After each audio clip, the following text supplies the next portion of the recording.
Ladies and gentlemen, good day and welcome to Aavas Financiers Limited Q2 FY23 earnings conference call.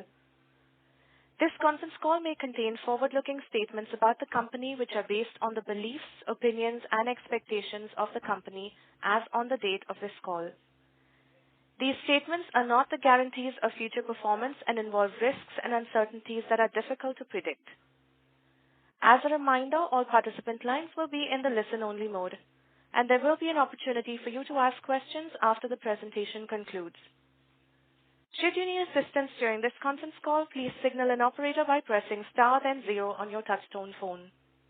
Please note that this conference is being recorded. I now hand the conference over to Mr. Sushil Kumar Agarwal, MD and CEO. Thank you, and over to you, sir. Good afternoon, everybody. Thank you for participating on the earnings call to discuss the performance of our company for Q2 and H1 FY23.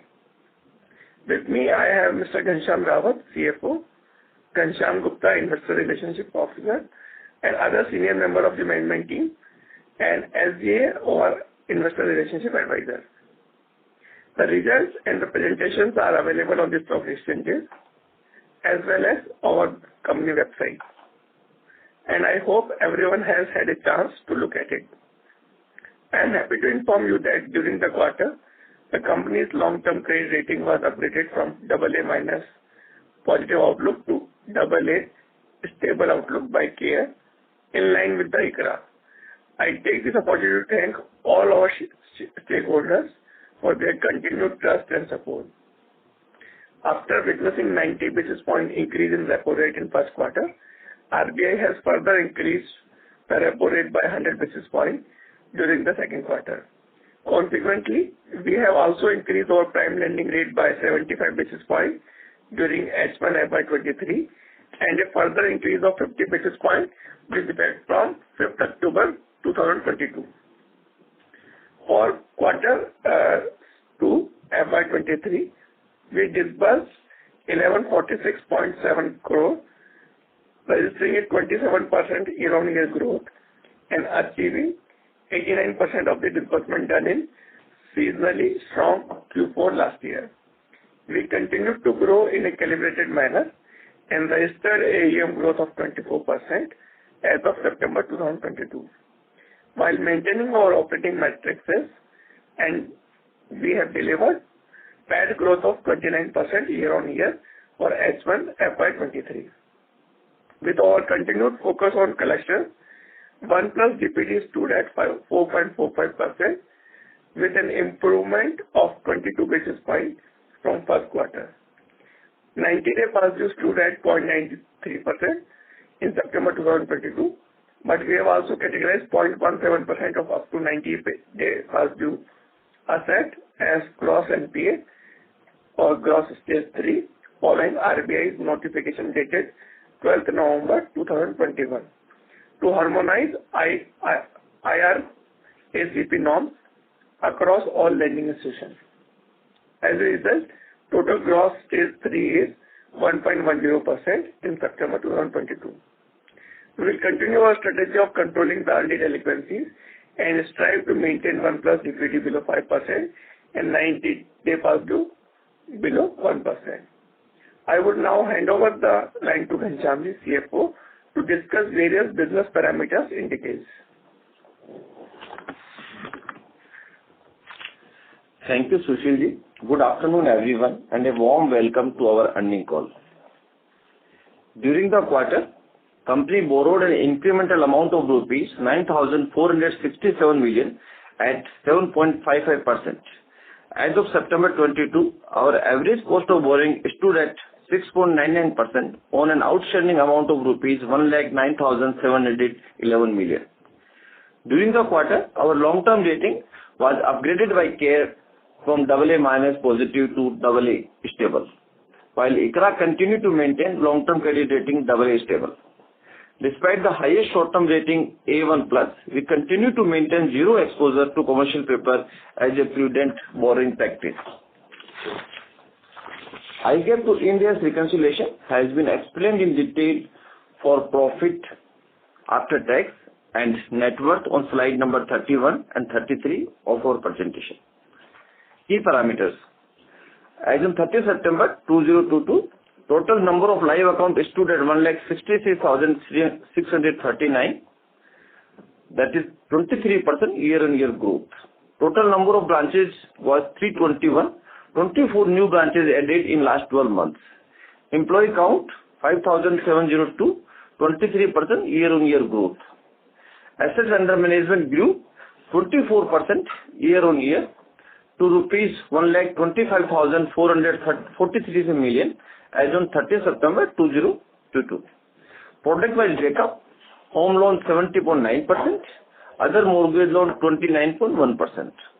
Occupation-wise breakup: salary 39.8%, self-employed 60.2%. Disbursement increased by 27.2% year-on-year to rupees 11,467 million for Q2 FY23 and 64.2% year-on-year to rupees 22,402 million for H1 FY23. As on 30 September 2022, average borrowing cost 6.99% against an average portfolio yield of 12.85% resulted in a spread at 5.86%. Borrowing: access to diversified and cost-effective long-term financing, a strong relationship with the development financial institutions. During the half year, we borrowed rupees 18,451 million at an average rate of 6.62%. Overall borrowing mix as on 30 September 2022 is 41.8% from term loan, 23% from assignment and securitization, 20.5% from National Housing Bank, 14.7% from debt capital markets. Now, assets quality and provision. 1 day past due stood at 4.45%. Gross stage 3 stood at 1.1%. Net stage 3 stood at 0.84% as on 30 September 2022. Gross stage 3 of 1.1% include 0.17% up to 90-day DPD. Assets which has been categorized as a GNPA following RBI notification dated 12 September 2021. During FY22, resolution plan was implemented for certain borrower accounts as per RBI resolution framework 2 dated 5th May 2021.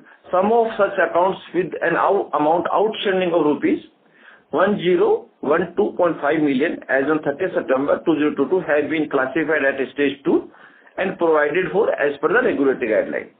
The initial provisioning, including that of COVID-19 impacts as well as resolution framework 20 stood at 649.1 million as on 30 September 2022.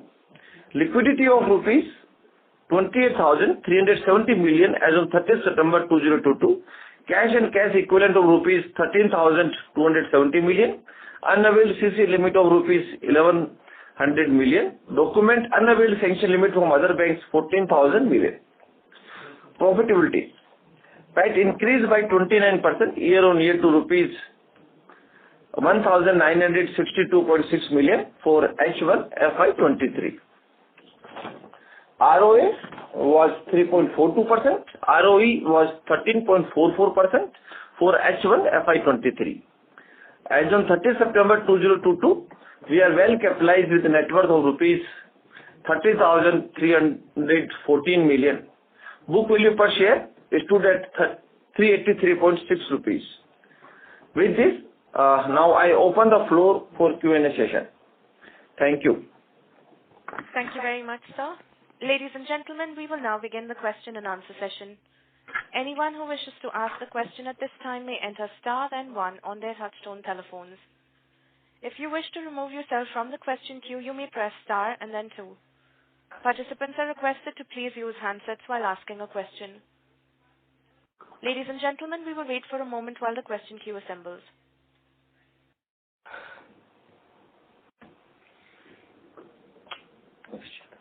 Our first question is from the line of Abhijit Tibrewal. Please go ahead. Yes, thanks for taking my questions.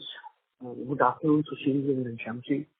I hope both of you are doing well. First thing that I wanted to understand is the absolute increase in your stage 3B.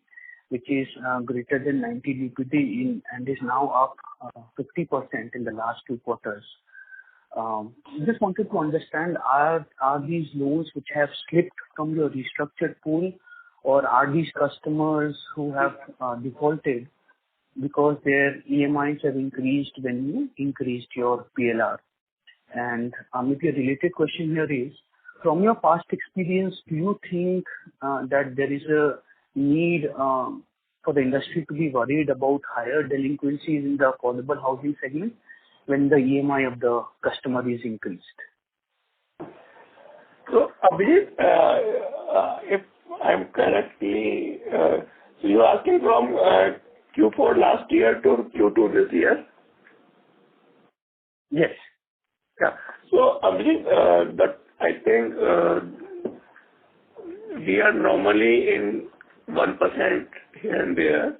And now from 1st of April, we have stopped marking cases AFS, which was earlier whenever any asset repossessed in the surface, we used to mark AFS, तो वो NPA से हट जाता था और वो AFS book में रहता था, तो वो हमने मार्क करना बंद कर दिया है, तो 12 करोड़ रुपए वही एडिशनल दिख रहा है, अदरवाइज इट्स अराउंड 0.9 जैसा हमारा हमेशा रहता है. दूसरा जो पुराना बुक है वो भी अब करीबन 18-19 करोड़ रुपए ही बचा है, तो वी होप कि इस साल के एंड तक वो भी ऑलमोस्ट खत्म हो जाएगा. सो वी थॉट कि we should be more conservative on that aspect, and this is why this number is looking like this. Understood.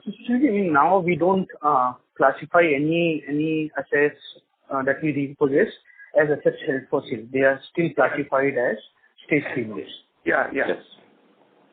That amount is 12 crore rupees. Got it. And sir, the related question that I asked, that when the EMI of the customer is increased, is there a reason to be worried that it can lead to higher delinquencies in the affordable housing segment? I think it's a cycle. हम 20 साल का loan देते हैं, 4 बार rate कम होती है, 4 बार rate ज्यादा होती है, बट मोस्टली टेन्योर पे इम्पैक्ट आता है, या तो टेन्योर कम होता है, टेन्योर बढ़ता है. Very few cases are there where we need to increase the EMI of the customers also. That is, I think, less than 1 or 2%. So I don't think so there is a much impact of that in the portfolio. And we have seen this cycle 2-3 times now in last 12 years. Understood. So my second question was on the OPEX. Just trying to understand that this elevated OPEX or cost to income ratio, is it really a function of higher wages since the attrition in the industry, especially at the field level, is really high, or is it more a function of your investments in branches and technology, which you've not really officially opened yet, and once which will be officially opened, branches which will be officially opened in the second half of this fiscal year, but the expenditure you have already incurred in the first half itself? Abhijit, I have already mentioned in the last call also that for this year OPEX will be a little high, and going forward in coming years, then the leverage will come into the balance sheet. This year we are spending much amount on the digital transformation, and last quarter we started implementing LOS, which is SFDC, and now we have signed up for LMS, which is core banking system. So we are moving core banking system FlexCube, which is run by the large bank like SDFC and AU, and for accounting software also, which is now called ERP in the banking parallel. So we are shifting to Oracle Fusion, which is used by the large banks like Kotak and 10 lakh crore plus kind of balance sheets. So once this will be implemented, I think we have already given 6 to 9 months horizon it will take for implementation of all of this. Secondly, we continue to do investment and This year again, we will open 35 branches. First half, the branches which has reached in opening position is around 7, 8. So now second half, most of the branches will also be open.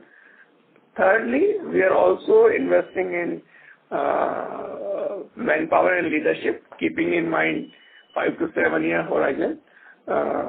Also, now since we are at a stage of like 12,500 crore and next 3 years, if the balance sheet gets double, so we are also spending money for leadership development. This year we have tied up with IIM Ahmedabad, where our 35 officers got the training and certification, and this will be a second line, third line creation in the organization. So I think continuous investment in people, process and technology. But technology, the one big change which will complete in next 6 to 9 months, I think from next year onwards, the OPEX trajectory will also help us in getting the optimization. Okay.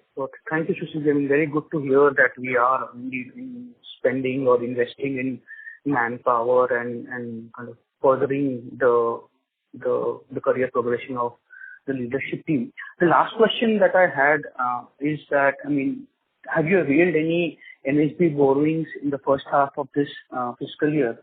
And looking at the sanctions that you have or you are expecting from NHB, what is the impact on spreads and margins that you foresee in the second half of this fiscal year?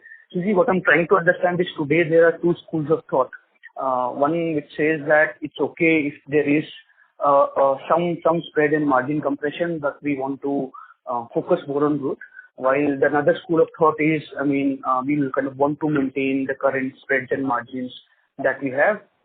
So how are we thinking about these two things? Abhijit, in the Q1 we have borrowed around 400 crore. Q2 we have not borrowed any money from NHB. But recently we have got sanction of around 900 crore from NHB for the next fiscal year. As a CEO, maybe we want to attain both. If we can achieve growth also and we can maintain our spread. And I think we are achieving the growth in our narrative trajectory 22 to 25%. We are already at 24%. And at the same time, we are able to maintain our spread and profitability. As in the ALCO and board meetings, we continuously review what impact we will have because there are three kind of liability risk, asset liability risk. One is tenure-wise, one is fixed and floating-wise, one is earning at risk-wise. And we forecasted that next 3 to 6 months, how much price impact we'll get on our borrowing. In accordance with that, we have announced that from 5th of October, we are raising our prime lending rate by 50 basis points. So I think next till 31st December, whatever things we were able to envisage as a board and as a management team on the borrowing side, we have taken into account and accordingly price the liability or price the assets of the variable side. This is very, very useful. That's all from my side. Thank you, Sushilji, and wish you and your team a very happy Deepavali. Thank you very much. Our next question is from the line of Karthik Chelappa from Buena Vista Fund Management. Please go ahead. Yeah, thank you very much for the opportunity. Good afternoon, Sushilji and Ghanshyamji. I have 3 questions. The first one is, what would be our labor attrition rate in the second quarter?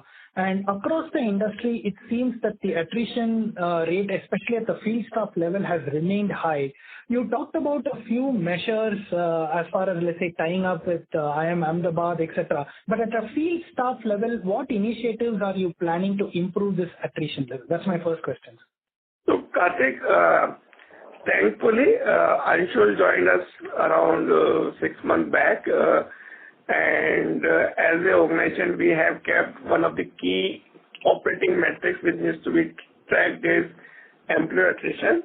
we took the target that can we reduce it by 50%, and I am happy to announce that Q2 we were able to significantly reduce our attrition rate in comparison to Q1 this year and half year last year. So the measures which we have taken at the ground level in terms of trainings, in terms of incentive level changes, now we are focusing and we are creating a vision of contribute rather than performance, and everybody should contribute, and we are going for a incremental performance increment. So earlier maybe we used to see everybody on a one scale. Now we are seeing if somebody is 50, can we move him to 75 level? If somebody is 75, can we move him to 100 level? If somebody is doing 100, can we move to 125 level? And I think that has helped as an organization, though we are not at the range where we wanted to be, but we are happy with the success we got in the last 4 to 5 months out of our efforts on this particular piece. Got it. Just one clarification, Sushilji. You said the second quarter, the labor attrition rate is down significantly. Could you give us some number or a range? By how much is it down? Around 20% down. Okay, not 20%. Okay. The second question, Sushilji, is as far as your payment medium mix is concerned, have you noticed any notable change, let's say, away from mediums like NASH to either wallets or using UPI in the last couple of quarters? No. So, Karthik, when we give the loan, we ensure that it's a digital payment through NASH only, and any customer which which bounces, then we give the customer option either to pay through UPI, wallet, check, cash, online, website, different options. But over 100% incremental lending is supported by NASH funding, NASH as a repayment option. So even when it bounces, you have not noticed any change in payment through UPI, is it? Like when your bounce rates go up or so, people opt for UPI immediately. You have not noticed any such pattern yet. So because say anyway 1 plus number is very less, so I think wallet to UPI, yes, there is a change, but overall number is so less, so that is not significant to talk about. Okay, got it. My last question, Sushilji, is basically on the economics of the sector itself. What we noticed, even for Aavas as well as other industry participants, is in the last few quarters, the OPEX growth has been higher than the AUM growth. In your case, of course, there are very specific initiatives, whether in IT platforms or training, etc. But this is a trend that we generally observe. Now, given where spreads are and given the interest rate outlook, would it be fair to say that going forward, the PPOP growth will to some extent lag the AUM growth? And if not, what are the other levers that you have to actually ensure that that growth is more or less in sync? So, Karthik, I'm in sync with what you are saying, but I want to throw some number here. Q1 to Q2, income has increased 16%, OPEX has increased 12%, and profit has increased around 20%. So, the jaws chart, increase in income vis-a-vis increase in OPEX, we are already in that trajectory. That thing is coming up. Once we are seeing cumulative number H1, I think it is looking like this. So at Aavas, we are cognizant of this, and though we are investing in people, process, and technology, and with the huge amount, but still, I think Q2 is showing that we are already in that what you can say jaws chart favorable for the Aavas. Got it. That's all from my side. Thank you very much, Sushilji and Ghanshyamji, and wish you and the team a very, very happy Diwali and all the best for the remaining quarters. Thank you, Karthik. Wish you same. Thank you very much. Our next question is from the line of Kunal Shah from ICICI Securities. Please go ahead.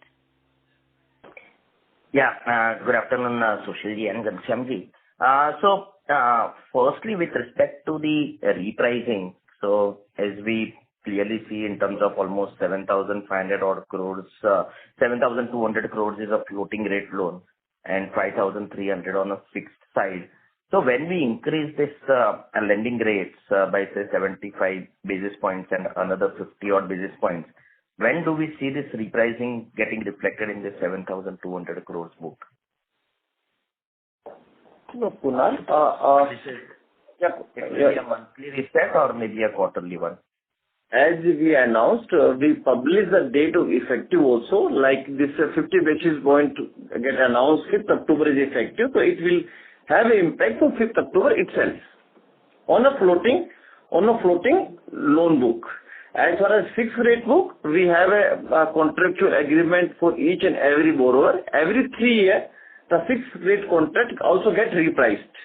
Like in the month of October, around 1,300 fixed rate account which was sanctioned 3 years back got repriced. So every year, certain fixed rate book get repriced. Yeah, so it would be fair to say that this 7,200 odd crores X of disbursements which have been done in this quarter or maybe the last quarter.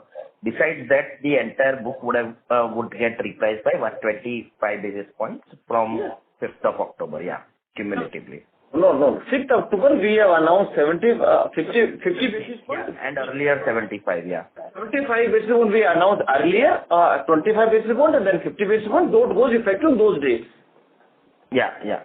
Okay, got that. And when we are seeing this, maybe this behavior of this 7,200, because we are relatively on a higher side with respect to passing on the rates compared to that of other affordable housing finance companies.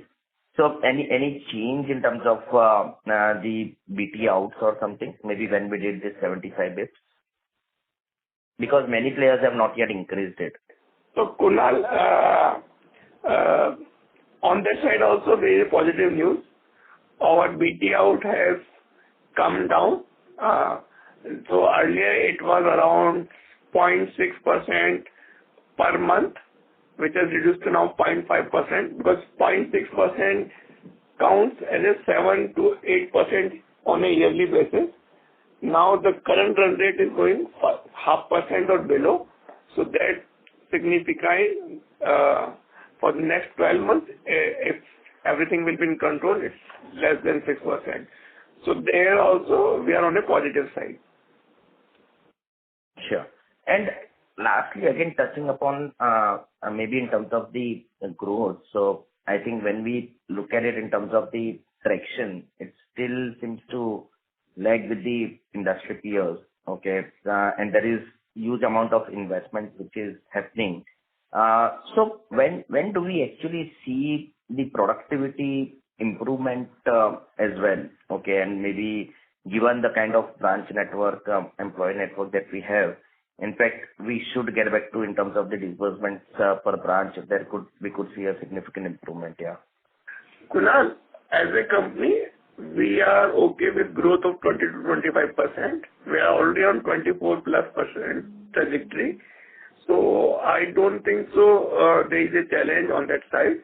I don't see from industry peers also, when we were at the size of industry peers, our growth was more than 40% when we were at that AUM size. At the current AUM size, we are okay with 22 to 25% growth consistently year on year with maintaining asset quality and maintaining operating metrics. Okay, sure.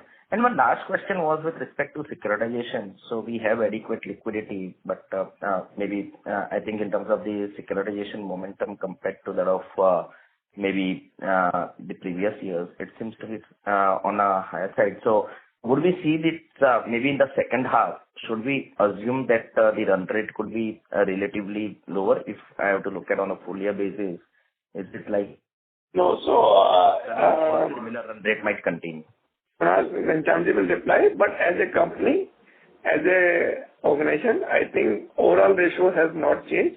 Overall, 20% of book is assigned as an organization, and I think we are into that trajectory as a company as of course H1 FY23 also.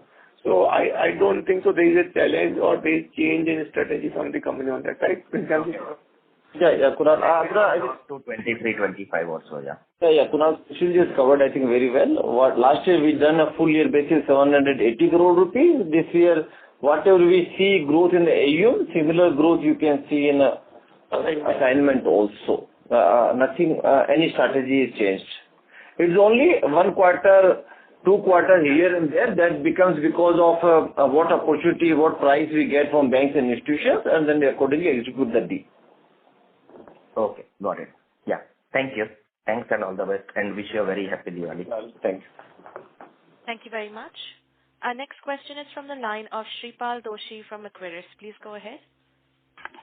Hello, sir. Good afternoon, and thank you for giving me the opportunity. So my question was firstly on the yield side. So we've already taken 3 rate hikes. That is, I think 25 basis point was in June, 50 was in August, and recently we took 60, like we'll be taking 60 basis point. But just wanted to understand what are the rates that would be prevailing for HL and LAP. If you could give some range there, and what would be the differential between the two? No, so our HL pricing is around 11.7 to 12%, and non-HL rates are from 14 to 14.25%. Average. The new business rate. Okay. These are the latest ones, right? Yeah, new business. Okay, got it.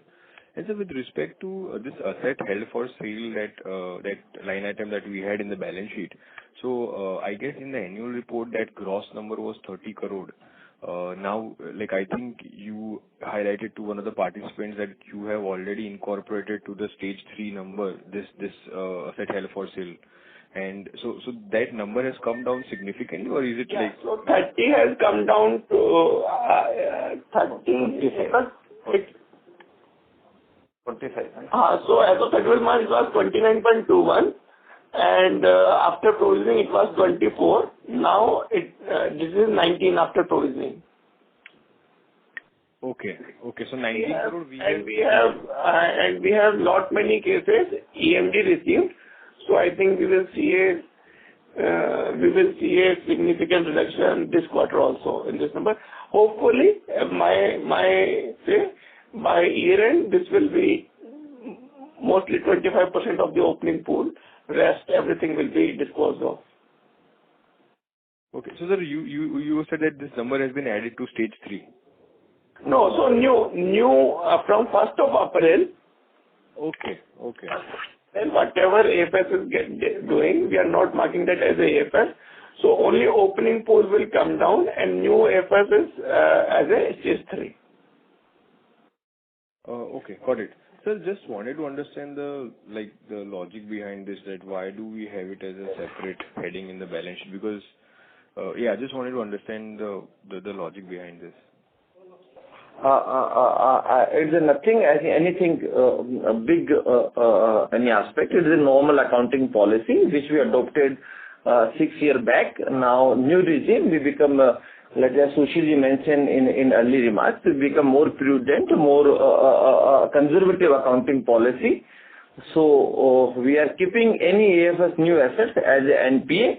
And the old one is, as Sushil mentioned, we are accelerating our disposal of those assets from today to 6 to 9 months, 12-month time frame, it will be get disposed of. Got it. So one last question. What is the employee base number that we have for the 2Q end? And just another question in relation to that is that we have something called manpower contracts, which is part of the annual, which is part of the other OPEX, if I'm right. So, why do we have contractual employees when our entire thought process is to sort of, source internally and also collect internally? There are two kind of people which are on contract. One is the admin office boys जो होते हैं ना, वो telecalling stuff. Second, in the sales side also, जो fresh लोग जो आते हैं, हम उनको पहले टीम लीड पे कॉन्ट्रैक्ट पे लेते हैं, एक साल उनको वहाँ पे रखते हैं. अगर वो परफॉर्म करते हैं तो हम उनको कंपनी वाले रोल पे शिफ्ट कर देते हैं, और अगर वो परफॉर्म नहीं कर पाते तो then anyway they goes out of the system. Okay. Got it. And so the employee base number, if you can share? Yeah, 5702. Okay, sir. So thank you so much, and happy Diwali to the entire team, and good luck for the next quarter, sir. Okay, thank you. Thank you. Our next question is from the line of Shweta Daptardar from Elara Capital. Please go ahead. Thank you, sir, for the opportunity. So, a couple of questions. So, if I look at disbursement trends, the first half itself, you have put up 11.5 billion odd kind of number. And I remember you mentioned last time second half tends to be seasonally stronger. So, do you see, the overall growth metrics therefore climbing up? And also, I mean, although you've mentioned the growth target to be in the range of 20 to 25, how do you view it in terms of leverage as well? My first question. So, Shweta, overall last year we disbursed 3,600 crore, and this year, in the first half itself, we have already disbursed around 2,300 crore rupees. Mostly, in a normal year, 40% to 45% is first half, and another 55 to 60% in second half. So if you will go by the trajectory, the numbers will be, you can calculate, I think, it's significantly higher than the last year's number. So this kind of growth is appropriate for our 20 to 25% kind of AUM growth journey. Sure, sir. So also if I look at your provision, so if you could throw some color on what would be the normalized, have they normalized in the first place, the run rate of provisions on quarterly basis? Because, the number is looking lower since last quarter now. So how do you see this going forward? Shweta, you're asking for OnePlus number? Yes, I'm talking about provisions. Overall provisions. You are not. This provisioning you are talking about, that thing? So the P&L provisions. I think we didn't got complete question, but I will try to elaborate. I think quarter one to quarter two, risk provisions, yes, overall provisions, because of in earlier years, last 2 years we've seen a COVID period, certain extra provision was built up, and those assets now has in a normal life, like COVID one was in September 20 was a last date when the normal cycle was started. So those pools are now shown a maturity over the last 2 years. So after that, now those provisions are going in the normal cycle basically. So we, as such, NPA is around, gross NPA around 1%, and 1 day past due is already less than 5%. So we are adequately created our provisions, and we don't see any much change in our provisioning trend. Fair point, sir. So one last question, in one of the previous participants' replies, you mentioned that out of the 5,300 odd crores fixed side, 1,300 crores is something which is on the verge of reset for this year. Sweta, we are not getting your questions. I think it is not audible. Either you rejoin the call, then again come in the queue. We are not getting your questions properly. If you'd like to, can you switch to your handset if you're using a headset or any other mode? We can hear you, but it's not. Sure. Is it better now? So do you think you can hear her better now? Yeah, it's better. Okay. So my question was on the 5,300 crores fixed side book. Is out of that is 1,300 crores, which is getting reset this year. You mentioned that every 3 years your fixed book gets reset. Yeah, you are right. Whatever contract, I think we we disbursed 3 years back. Let's say I'm giving an example. If in the month of October 22, the loan which is sanctioned at a fixed rate in October 2020, that book will come to reset in October 2022. So and so forth. It will continue. So this year, that amount is 1,300 odd crores? I think simply you can't take one third. 25% is better to assume, because in those years disbursement definitely will be lower than what is there. 25% you can take fair side. Understood, sir. Thank you so much. Okay, bye. Thank you. Thank you. Our next question is from the line of Rahul Maheshwari from Ambit Asset Management. Please go ahead. Yeah, good evening. Thank you for the question. Just two questions, Sushilji. Can you give some color on the OpEx side, the kind of growth that is taking place? Means when can we expect the same to start building in terms of the same goes for employee expense and the other OpEx? Where are the parts where such kind of high growth or the investment is taking place? And second question on the MSME license, when can we expect? Can you throw some color on that part also? Rahul, NBFC license is pending with RBI, and we can't comment when it is going to come. So on that part, we can't do any commentary. On the first part, on the OpEx side, we have already mentioned that this quarter itself again, the revenue increase versus OpEx increase is less. So we are already in the positive jaws chart, but we have already told that this year, because of high investment in technology and some of the retention practices and leadership development, OpEx might be high, but since we are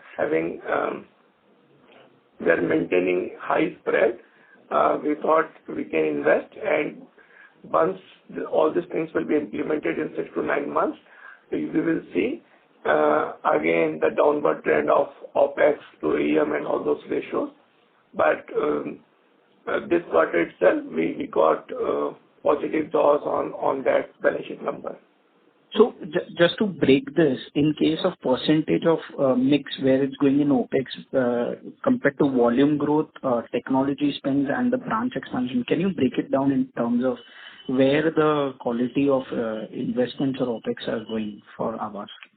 So Rahul, branch expansion is a normal phenomena. Every year we open 35 branches. Normally we start building up from Q2, and the admin team starts giving delivery of its completed branches from Q3 and Q4. So but that is a normal phenomena. Okay. Technology side, this is the very large investment after 7-8 years in the company. The range is approx 100 crore rupees. We need to see what kind of amount we will be able to capitalize and what, because now most of the things are on cloud and annual subscription basis. So the mostly will be there. And at the same time, we are also building the capability. Now we are at almost 400 to 500 crore per month run rate, and giving that number for next 3 years, visibility is already there in the system. We have successfully done the transition of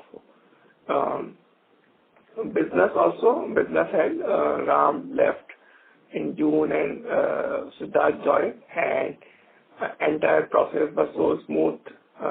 Business numbers are intact. So I think all these 3 aspects is there, but mostly it will be technology and leadership development side. And what is the attrition rate at the junior level, people who are at the branches which has just come after the transition of being into contract labor? Can you give specific range? What are the attrition rates? Rahul, exact numbers I don't have at this point of time, but we'll get back to you on this number But as yesterday in the board, we have seen one presentation where our attrition rate has significantly dropped this quarter, around 20% on that side. Okay. And just second question, which was asked on the MSME license, everything from our side has been represented to the RBI. Only it's where the gap is there means in terms of Rahul, all those things, because everything is with the regulator, we cannot disclose at this point of time. Anything come from their side, we will anyway publish at the BSC, NSC, and SEBI, everybody. Cool. Thank you so much and have a happy Diwali to the entire team. Thank you. Our next question is from the line of Piran Engineer from CLSA. Please go ahead. Yeah. Hi, good afternoon, sir. Congrats on the quarter. Just a couple of questions. Firstly, our loan yield between 4Q and 2Q is up only 20 bits, 12.65 से 12.85 हो गया. So, but we've increased our rates by 75 bits and, 60-70% of our loan book is floating. So what explains this?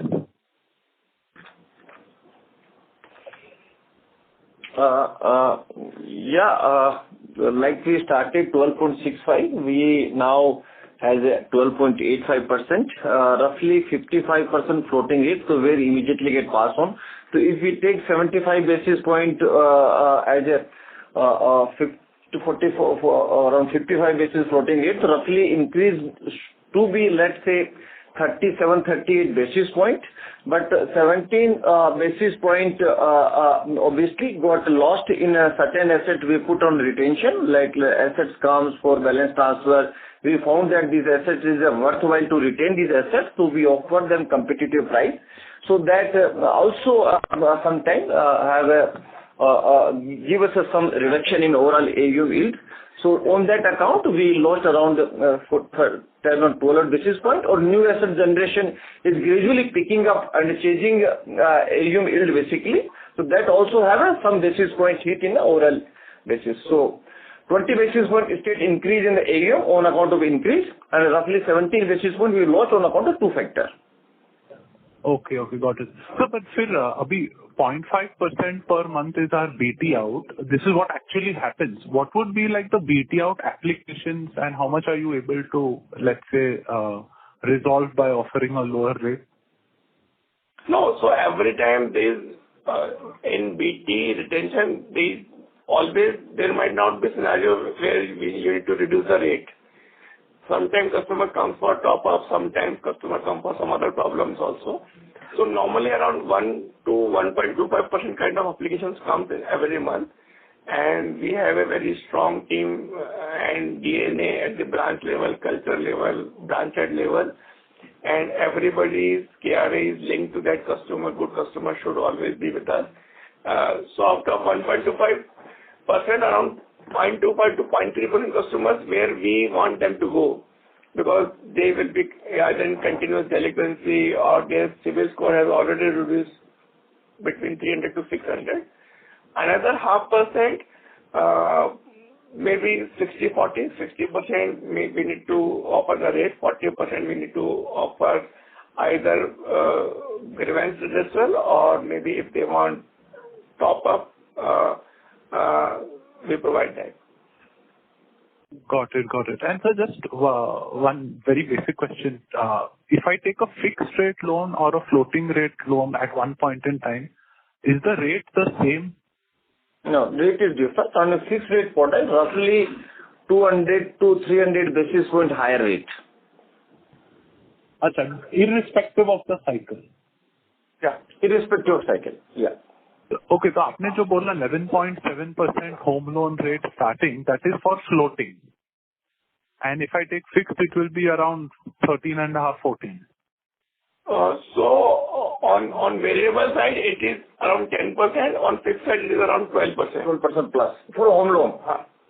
And non-home loan, it goes above 14 to 17, 18%.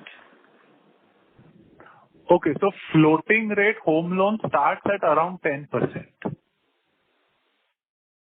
Floating rate starts at around 9%. At 9. Okay. Got it.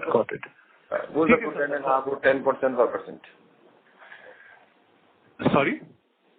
Yeah, it will start at 9%, but it goes up to, let's say, at 10.5 or 11%. Average works out around 10.25% for retail. Retail, home loan, floating book. Okay. तो आपने जो 11.7 to 12% बोला था, that is for fixed rate, is it? Fix rate नहीं, उसमें सुशील जी ने बोला था कि होम लोन का बुक पे अभी हम Q2 में 11.9% के आसपास हमारा रेट आ रहा है. वो टोटल फिक्स और फ्लोटिंग दोनों मिला करके है एवरेज. ओके, आउटस्टैंडिंग है. Okay, got it. ठीक है sir, that's all from my and. Wish you all. Thank you.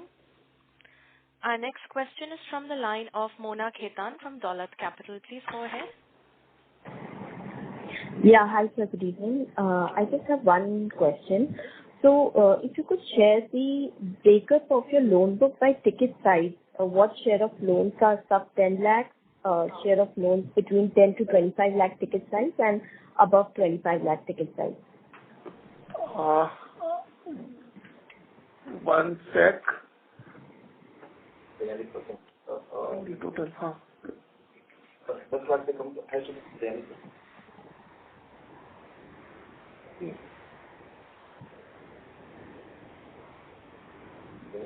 अगली 32-40%.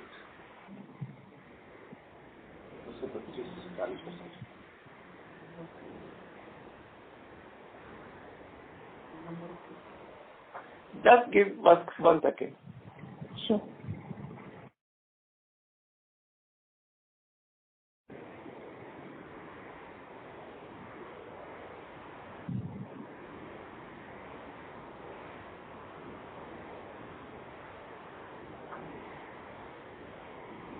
So, I think around 72% customers are less than 15 lakhs. I will give you exact numbers in terms of number of customers. And for more than 25 lakh and above, I think around 7 to 8% customers for us. Okay, sure. And just to follow up on the previous question on fixed versus floating, so is it fair to say that for a certain customer profile, if one has to choose between fixed and floating, the differential on average would be 200 to 300 bits?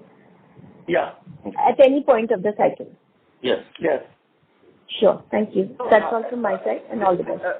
This is, let's say, as of now, adopted practice which you adopted, but if interest scenario goes haywire, so this policy, if required change, so ALCO matter can be deliberated at ALCO level, the board can approach change the policy also.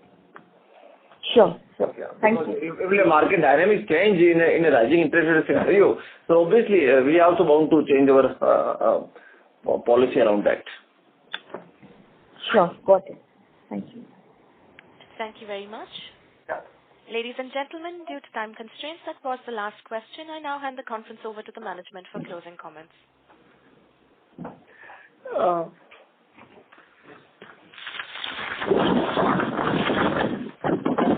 Thank you all for attending the call.